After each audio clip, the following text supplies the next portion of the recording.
Pernah nggak di tengah perjuangan cari nafkah, kamu sampai nangis sendirian?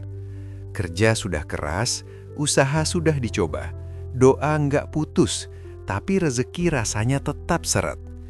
Tagihan jalan terus, kebutuhan keluarga nggak nunggu, dan kamu mulai bertanya pelan, "Ya Allah, masih pantas nggak sih aku berharap? Atau aku berhenti saja?"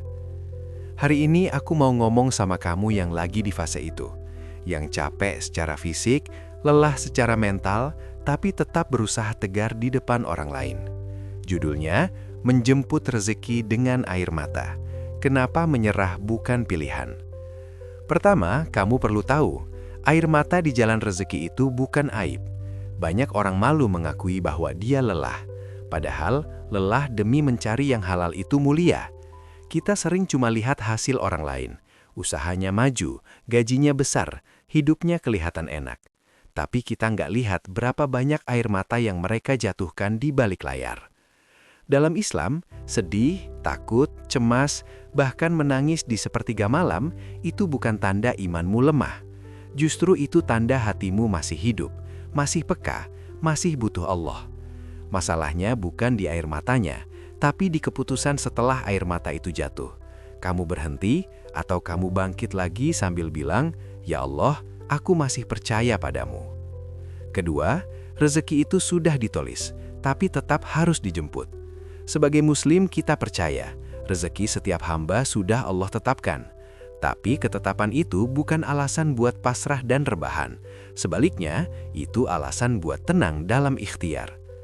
Rezeki sudah ditulis, tapi cara kita menjemputnya adalah ujian iman. Allah nggak cuma lihat seberapa besar angka gaji kita, tapi bagaimana kita mencarinya dan bagaimana kita mensyukurinya. Jadi ketika usahamu belum kelihatan hasil, bukan berarti Allah lupa sama kamu. Bisa jadi Allah sedang menjauhkanmu dari rezeki yang haram. Bisa jadi Allah sedang melatih sabar, tawakal, dan kerja kerasmu. Bisa jadi Allah menunda, supaya saat dikasih, hatimu sudah lebih siap, nggak sombong dan nggak lupa diri. Ketiga, menyerah itu menghentikan proses, bukan menghilangkan masalah. Waktu kondisi berat, menyerah kelihatan seperti pilihan yang paling lega.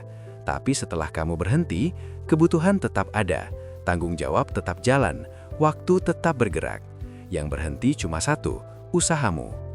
Menyerah di tengah jalan sering bikin kamu kehilangan peluang rezeki yang sebenarnya tinggal satu langkah lagi. Anak, pasangan, orang tua, dan orang-orang yang bergantung padamu ikut kena imbas keputusanmu. Dan yang lebih berat, kamu bisa merasa gagal dan gak berguna. Sementara orang yang bertahan mungkin gak langsung kaya, tapi satu hal, dia terus tumbuh. Karakternya ditempa, imannya diasah, dan pintu rezeki sering datang dari arah yang tidak disangka. Keempat, gimana caranya menjemput rezeki dengan air mata tanpa menyerah? 1.